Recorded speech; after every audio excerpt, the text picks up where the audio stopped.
নমস্কাৰ বাণিজ্যিক আপোনালোকে ইউটিউব চেনেললৈ স্বাগতম জনাইছোঁ। মই বৰ্তমান শিৱসাগৰ সূৰসমৰ ৰিচাৰ্চ চেণ্টাৰ। সূৰসমৰ ৰিচাৰ্চ চেণ্টাৰত প্ৰায় 200ৰো অধিক অসমৰ জাতি জনজাতি থলুৱা লোকবাদ্য ইয়াত পায় আৰু কিছুমান বস্তু আছে ইয়াত মই সেইবিলাক বস্তু দেখাবলৈ চেষ্টা কৰিম।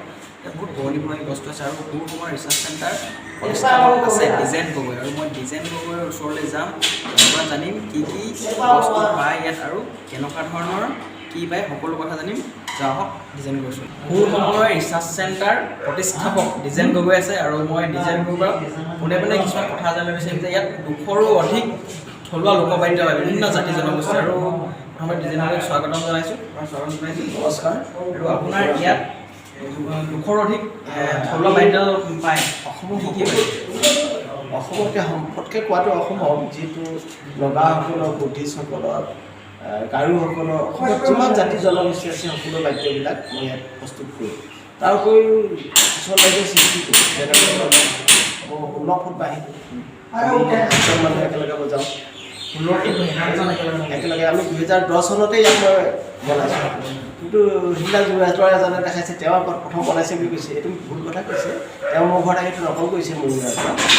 এইটো মই 2010 চনতে ইতিমধ্যে আছাম ট্ৰিবিউন, টেলিগ্ৰাফ গোটেই পেপাৰবিলাকত কাটিংবোৰ আছে, তাতে তেওঁলোকেতো মিছা ধৰণৰ এখন পেপাৰে তাত তেওঁলোকৰ চেনেলবিলাকত প্ৰত্যেকতেতো দেখাইছে বাহিৰটো।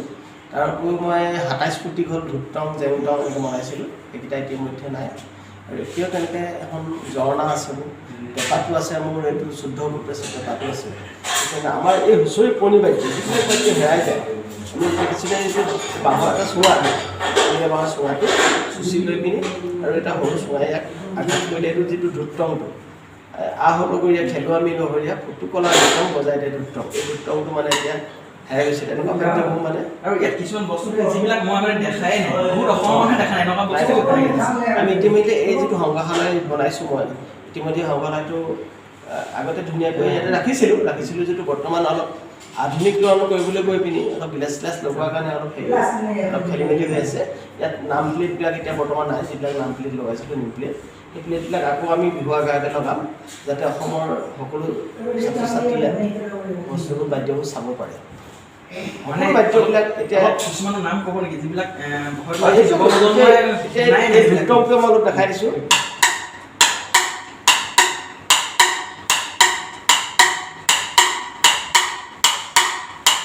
এই ধুপটংটো মানে এটা কোমলীয়া বাঁহ চুচি পিনি আৰু মিঠাতেল ধৰি পিনি এনেকৈ বনোৱা হয়। এইটো গৰখীয়ালৈ আগতে পথাৰত বজাইছিলে, কাৰোবাৰ ঘৰৰ সন্তান জন্ম হোৱা আগমুহূৰ্তত ঐ ল'ৰা ধুপটং বজা ধুপটং, আমাৰ নগৰীয়া আহিব লাগে এনেকৈ বজাইছিলে।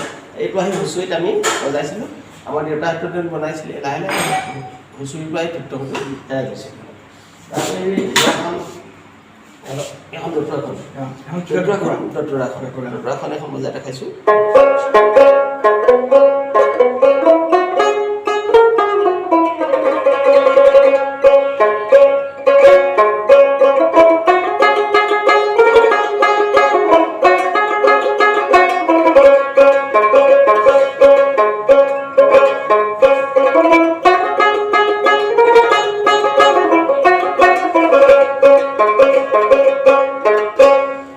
এইখন দেখিছেনে ফুল কাটিছোঁ, এইখন সোণাৰু কাঠত কাটিছোঁ।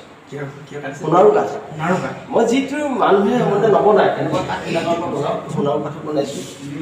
এইখন কঁঠাল কাঠত ধৰি লওক, কঁঠাল কাঠত বনাই বাৰু টুকাৰি বনাইছোঁ, কঁঠাল কাঠৰ টুকাৰি হয় কঁঠাল কাঠত বনাইছোঁ।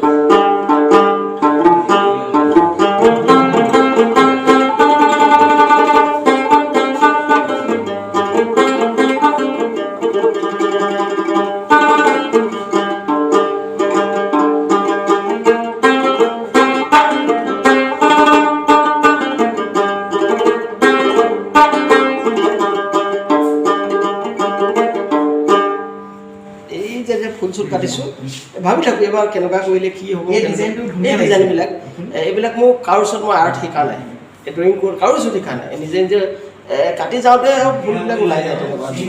আৰু বুদ্ধিষ্টবিলাকে বুদ্ধিষ্ট ধৰ্মৰ মানুহবিলাকে তেওঁলোকে আঘাত আমাৰ তালৰ নিচিনাকৈ নবজায়, তেওঁলোকে বজায়। এই যেতিয়ালৈকে গোটেই চাউণ্ডটো অন্তত আত্মাত মানে এটা হেৰি কৰে, ভাল লাগে মাজে মাজে যদি আমাৰ মানুহবিলাকে এই তালটো ব্যৱহাৰ কৰে তেখেতৰ বহুত সুখেই ভাল হ'ব মানে তেওঁ আত্মাটো এটা শুদ্ধ পথলৈ যাব মানে এইটো হৈছে আঘাত কৰাৰ পিছত এইটো মৌনভাৱে গোটেই চাউণ্ডটো এটা হেৰিয়াত সোমোৱাই আকৌ এনেকৈ শেষ হোৱালৈকে এনেকৈ হেৰি কৰি গ'ল বিভিন্ন ধৰণৰ তাল আছে এতিয়া আমি দেখিছে নহয় এতিয়া আমি কি কৰিছোঁ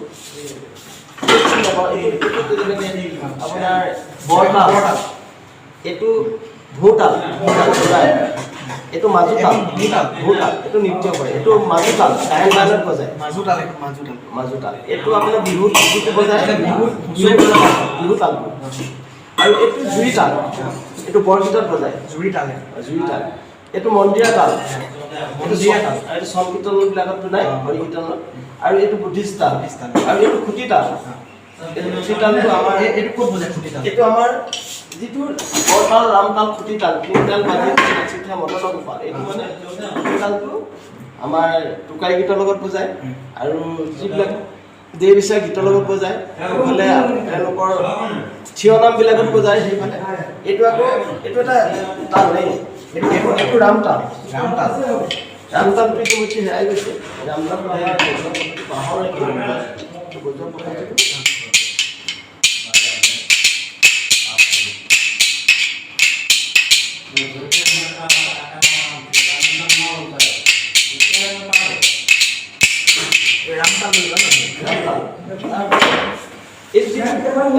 কি বজায় কৰতাল এইটো কৰতাল এখন আকৌ দেখিছে আৰু বিনখনটো দেখিছে বিনখন দেখিছে কিন্তু বেলেগৰ ভিতৰত আপোনাৰ ডিজাইনটো বেলেগ বিনবিলাক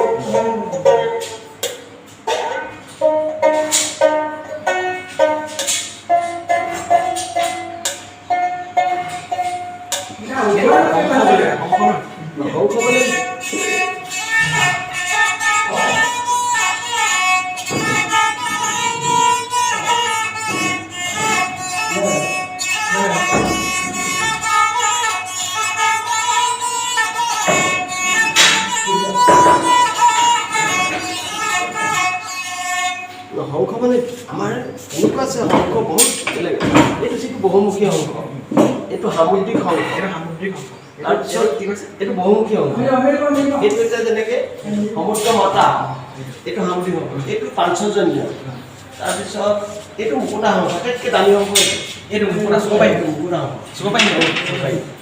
মুকুতা শংখ এইটো বহুত দামী শংখ ইয়াক এইটো মুকুতা ঘৰত ৰাখিলে মানুহৰ ঘৰখন ঠাণ্ডাকৈ থাকে খংৰাগ নাহে এইটো মুকুতা শংখ এইটো আকৌ ত্ৰিপুৰী শংখ এইটো ত্ৰিপুৰী শংখ এইটো আমাৰ তেনেকৈ বিভিন্ন শংখ আছে গোটেই শংখবোৰ মই মানে সংগ্ৰহ কৰিছোঁ যাতে মিউজিয়ামত থ'ব পাৰি এডাল কি এডাল এইটো কাঠমাণ্ডুৰ এটা কাঠৰ বাঁহী এইটো বাঁহীটো আমাৰ বেলেগ বেলেগ ধৰণৰ বাঁহী থাকে কাঠমাণ্ডুৰ বাঁহী এইটো এইবিলাকো বাঁহী এইটো এটা মই ধৰিছোঁ প্লাষ্টিকত বনাইছোঁ এইটো এটা যিটো দেখিছে এইটো মেথুনৰ পেপা এইটো মেথুনৰ পেপা অলপ বজাই দেখাব নেকি এইটো ইয়াকৰ পেপা এইটো ছাগলী শিঙৰ পেপা আছে এইটো মেথুনৰ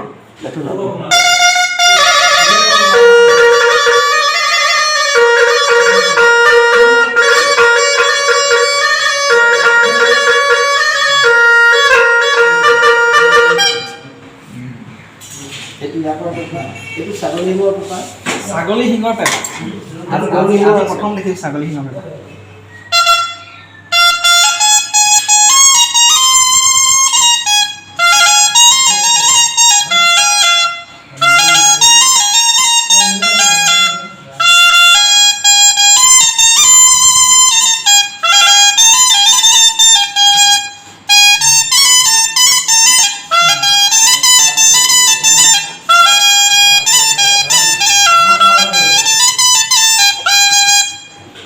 ছাগলী শিঙৰ পেপা এইবোৰ গৰু শিঙৰ আছে বিভিন্ন ধৰণৰ ছাগলী মেথুন চবৰে পেপা আছে বাঁহৰ পেপা বনাইছোঁ চবে বনাইছে এইটো কিহৰ গৰু শিঙৰ নেকি এইটো নহয় এইটো আমাৰ বগা মহৰ পেপা আৰু বিভিন্ন ধৰণৰ বস্তু আছে বাঁহৰ পৰা যিবিলাক এটা পেপা বনাইছোঁ বিভিন্ন এইবোৰকে কৈ থাকোঁ আৰু শিৱসাগৰতে এনেকুৱা এডোখৰ জেগা আছে য'ত অসমৰ সকলো জাতি জনগোষ্ঠীৰ বিভিন্ন ধৰণৰ লোকবাদ্য পায়, কিন্তু বহুতে গম নাপায় যে শিৱসাগৰ ইয়াতে আছে বুলি।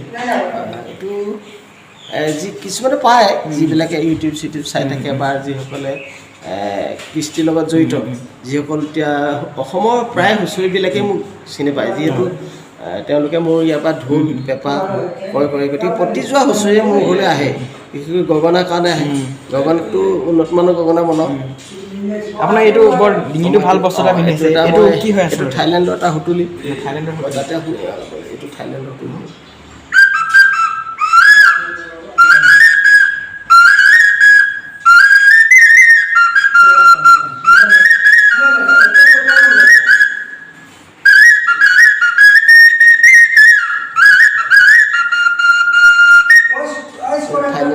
মাটি উতুলি বিভিন্ন ধৰণৰ বস্তু, অলপ বস্তুখিনিক চিনাকি কৰাই দিব নেকি? বা এইখিনি এইটো কি হয়?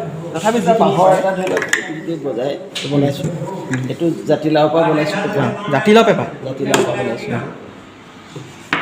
এইবিলাক বিনবিলাক বেলেগ বেলেগ। আমাৰ সাধাৰণতে বিনবোৰ হেৰিয়াত নবনায়, এই আপোনাৰ এইটো বেলৰ খোলাত বনাইছোঁ। বেলত বনাইছোঁ। এইটো তিনিটা এইখন আমাৰ চাইজাৰ বুলি কয়, চাইণ্ডাৰ বুলিও কয়, চাইজাৰ বড়োসকলৰ আৰু নেপালী সম্প্ৰদায়ৰ বুজায়। বিভিন্ন কাঠত বেলেগ বেলেগ বনাই চাইছোঁ। এইবোৰ বিভিন্ন খোলা আছে ইয়াতে। সেইটো আমাৰ যিটো বৰটকাৰ এইটো বৰটকাটো মানে হেৰি গছত বান্ধি যিটো মানে মুগা চুপনিত চৰাই ভয় খুৱাইছিলে, এইটো বনাইছোঁ। আহোমৰ এটা কিবা পুৰণা হেৰি এটা আছে, এইটো ঘোণ ঘোণ লগাই কাৰণে ঘোণ কং বুলি কোৱা হৈছে। আৰু এটা আছে বৰকং। বৰকংটো আকৌ ঘোণ নাথাকে, সেইটো অলপ একে ডাঙৰ অলপ। এইকেইটা দবা এইটো কি বুলি কয়? বৰঢোল।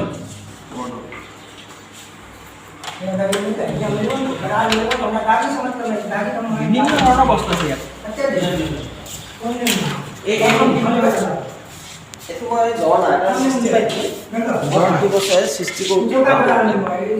প্ৰত্যেক বছৰে আপুনি এটা নতুন বনাই সৃষ্টি কৰি এটা দুটা যিমান পাৰোঁ, কেতিয়াবা তিনিটালৈকে হয় সৃষ্টি কৰোঁ। এইখন অখন বজাই দিয়কচোন। এইটো বজোৱা পদ্ধতিটো আৰু বেলেগ ধৰণৰ আছে।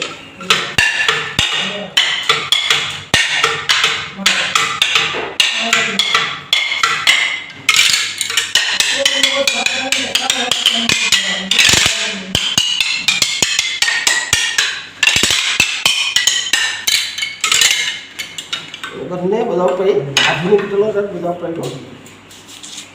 ভাবি থাকোঁ কি বনাওঁ, এবাৰ কি বজাওঁ, বনাই থাকোঁ। আৰু এইটো কি হয় আচলতে? এইটো এটা মই সৃষ্টি কৰিছোঁ। আপুনি নিজে সৃষ্টি কৰিছে? সৃষ্টি কৰিছোঁ।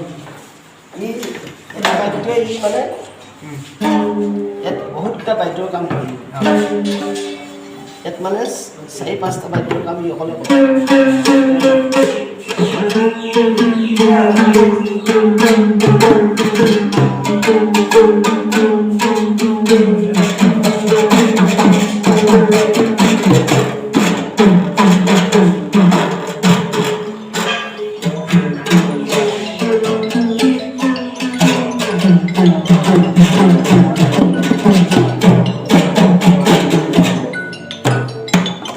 এনেকৈ বজাব পাৰি, বহুত বেলেগ বেলেগ পদ্ধতি বজাব পাৰি।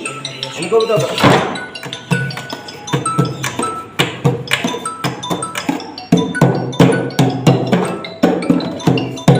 এইটোৰ নামটো কি আছে? ডুমটুকা দিছোঁ। ডুমটুকা।